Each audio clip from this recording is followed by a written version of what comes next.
Hello, and we are live. It is 11 on Monday, the 30th of March, 2020. I'm joined by Reese. Hi. And Lloyd. Hi. And we've still got our headsets on, haven't we, guys? Because we're all set. Oh, actually, I'm missing my sunglasses, so I need to get my sunglasses on because we need to look super cool. There we go. That's a lot better, isn't it? Fantastic. We are here for our morning assembly. It's our whole school inspired to learn assembly this morning. And we've got a special guest this morning, haven't we, guys? Yeah. We're not going to tell them who it is yet, though, are we? No, but we have got a very special guest joining us this morning. We've got a few people saying hello already. We've got Jessica and Joshua. Going to say hello, Jessica and Joshua? Hi, Jessica and Joshua. Thank you so much for joining us. It's wonderful to see people joining us online. If you're here, give us a wave, give us a comment in the comment box. It'd be great to see who's watching our Inspired to Learn assembly this morning. Our assembly this morning has got a bit of a reading theme, hasn't it, boys? Yeah. And do we like reading here? Yeah. What books have we been enjoying reading recently? What books are your favourite books? Harry Potter books. You like your Harry Potter books, don't you? Yes, like your Harry Potter books. Do you like Dave Williams, Diary of a Wimpy Kid? Yeah, all like those sorts of books we've been enjoying. Well, we've got a bit of a literary theme going on today, so we're going to have a look at that. Who else is here? Holly's here. Everyone say hello, Holly. Hi, Holly. Thank you for joining us. We've got our cool look going on again. We've got good morning from Arthur and Henry. Good morning, Arthur and Henry. What's up? And we've got a big hello from the Greens. Can we do a big hello? Hello!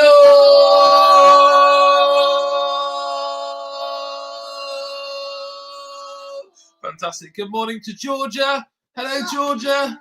Thank you for watching us this morning on our Inspired to Learn assembly. Jacob's back. Hi, Jacob. Great to see you this morning, Jacob. Who else is here today? Elsie and Henry are here. Say hello to Elsie and Henry. What's up? And Alfie and Flynn as well. Hello, Alfie and Flynn. Lots of people watching us. We've got already 27 people online watching us, which is absolutely wonderful. Great to see so much work already coming through this morning in the virtual school. I've seen people taking on Mrs. Johnson's maths challenge in reception class. I've had a couple of photos of that come through. And I've seen also some people doing some rainbows and a few other bits and pieces as well, which is great to see. So thank you so much for joining us. Right. This morning, we have got a very special visitor, a long-time friend of the school joining us.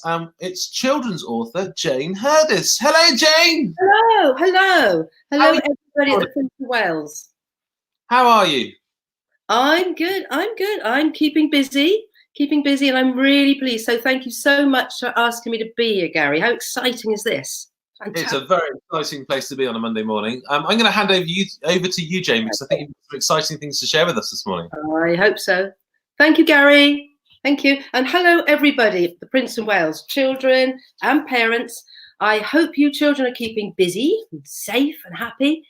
And I'm going to have a shout out for the mums and dads today, because as well as looking after you and doing everything for you, they are now your teachers. And that's a tough job. So I'm going to put a thumbs up to all those mums and dads doing a great job being teachers out there. Now, hopefully some of you remember me. I did come into school a year ago to read you my book. Hopefully some of you looking today will remember it, The Surprise in the Old School Bus. Some of you may even have bought your own copy at the school fair. So thank you for that. And I really hope you enjoyed it. Now, all of a sudden, we've got all this time at home. And I thought, what better time to write another story? Now, if you remember when I spoke to you, we know that you have to write a story, get some illustrations done, and go to a publisher before you get to the whole book. So all I've done at the moment is I have written what I think is quite an exciting story. Now, it has a lot of the characters in it from the old book, and I don't know if you can remember the characters from my old book, but I'm going to give you a little hint about them, and I can't see you, but I want you to put your thumbs up at home if you remember them.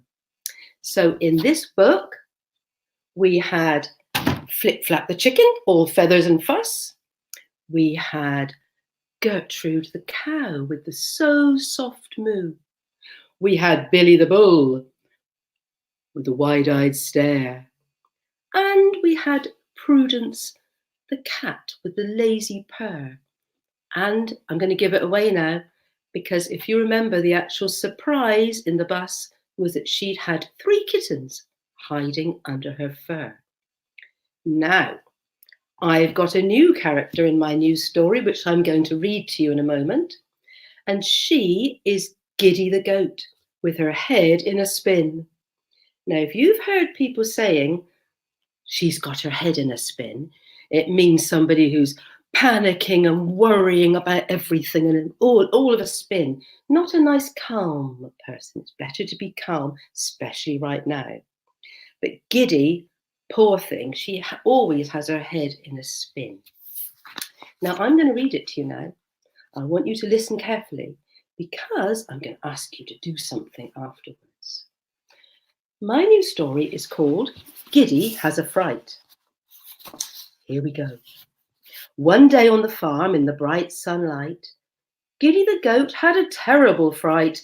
Billy the bull was standing there with his pointy horns and his wide-eyed stare.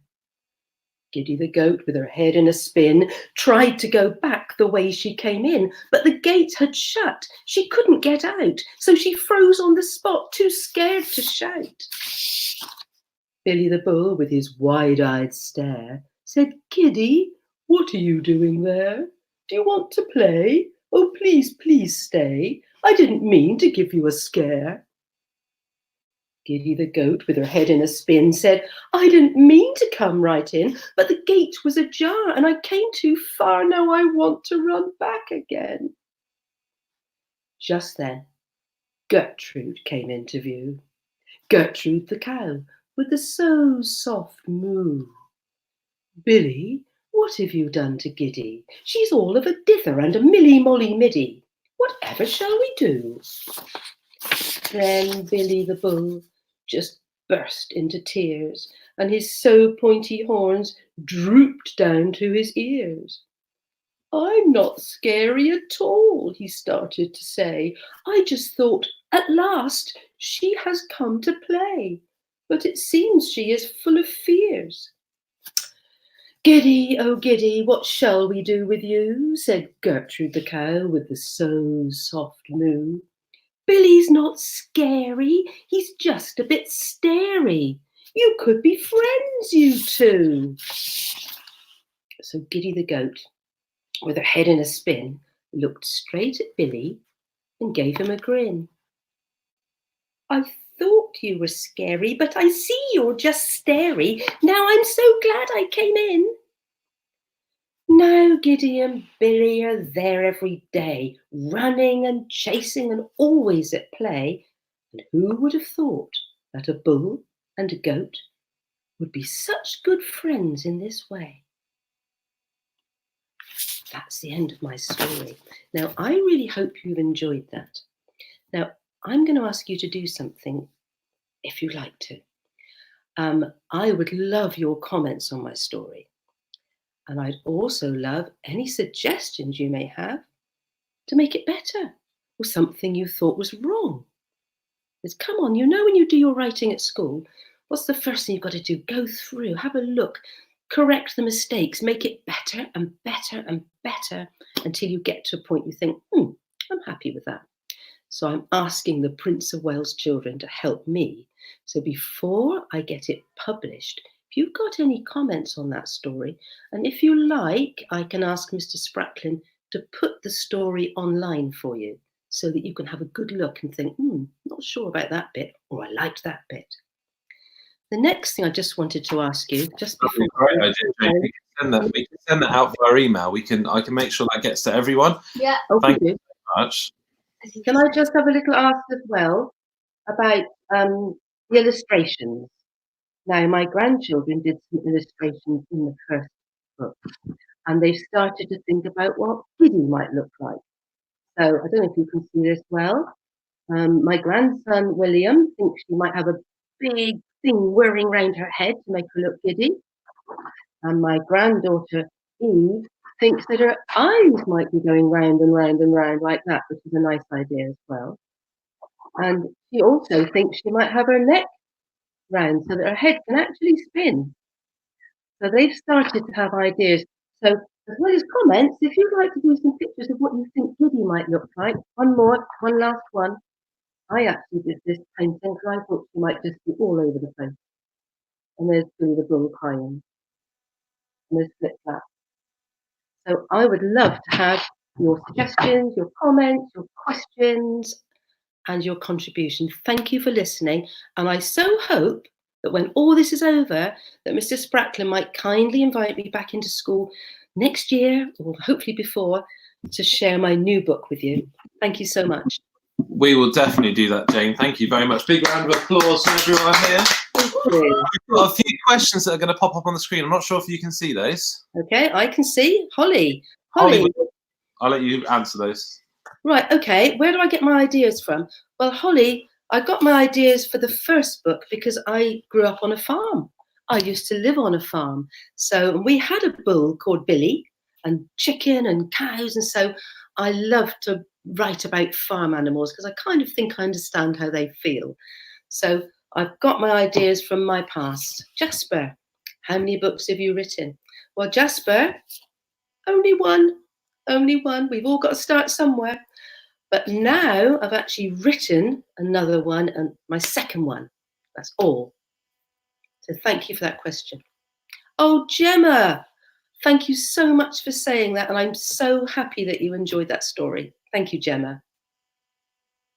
Where do I get my ideas from again? Again, like I said before, from growing up on a farm.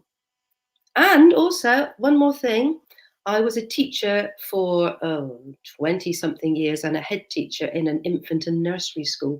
So I think I like to think that I know what children like in stories. So I put that in my head as well. How long have I written for? I've been writing stories for a long time. I love writing stories. But about 5 years. 5 years with books, yes. Oh, that's a good question, Kailani. Have I said that right, Kailani? How long did it take you to write your story? Well, like I was saying earlier, it's not quick to write a good story. I probably wrote it quite quickly to start with, maybe in a couple of days. But then for a long time and weeks afterwards, I had another look and I thought, that's not right. And I'll tell you something, Kailani, the last bit of the story took me about 3 months because I couldn't get it right. And now I'm happy with it. So thank you. Oh, Orson, thank you. Thank you for saying you love my story. That's really nice to hear. It makes me feel good. Now, Jacob and Eva, I love books. I love reading. I loved being an infant nursery teacher and head teacher. And what was my favourite thing to do? Read books to my children. And I love children's books. And one of my ambitions, when I retired, I always said, I'm going to write a children's book.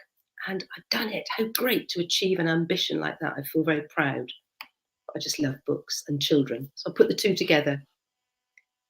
Thank you, Kevin. I'm so glad you enjoyed it. It's so lovely for me to hear that people have enjoyed this story because it's the first time I've read it. Thank you so much.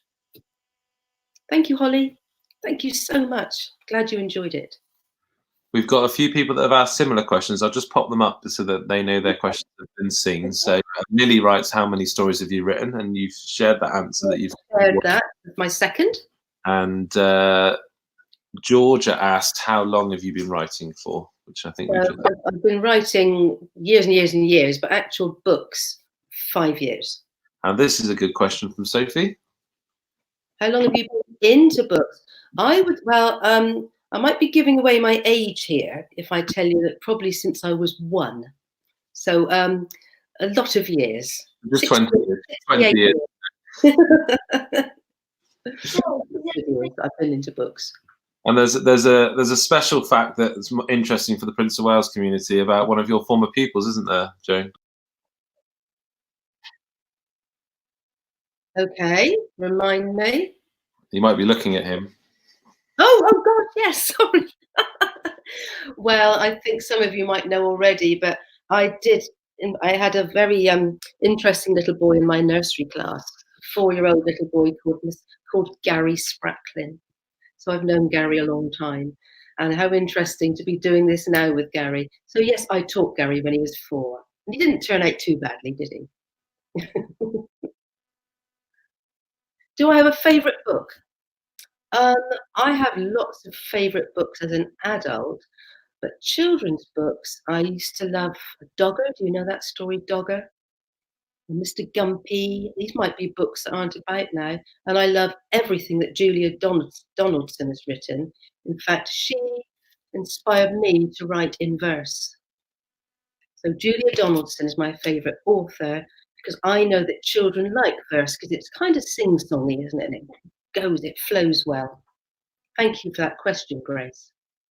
Thank you, David. So glad you enjoyed it. Oh, you like writing stories too, Indy? I've got competition, have I? Well, then you can have a look at my story and see if you can make it even better for me. Thank you, Indy. So thank you, Jane, so much for that. Before we go, can you remind children of the challenge that you're setting them? Yes, so my challenge is Mr Spracklen's going to put the story online. I want you to look at it and I want you to send me some comments, anything you want to say, but have a look and see if you think I could make it better. Give me some suggestions about how to make it the best story ever. Thank you. Oh, and picture. If you want to do me a picture also of what you think Giddy the goat with her head in the spin might look like, I'd love to see them. Thank you.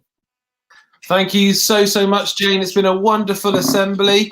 We've really enjoyed you sharing your brand new book with us, and I'm looking forward to setting all the children that challenge to give you that feedback and to draw some of the pictures as well, which should be wonderful. Thank you. It was lovely to see you. I might be seeing you again. Shall I just tell them quickly? Yes, that'd be wonderful.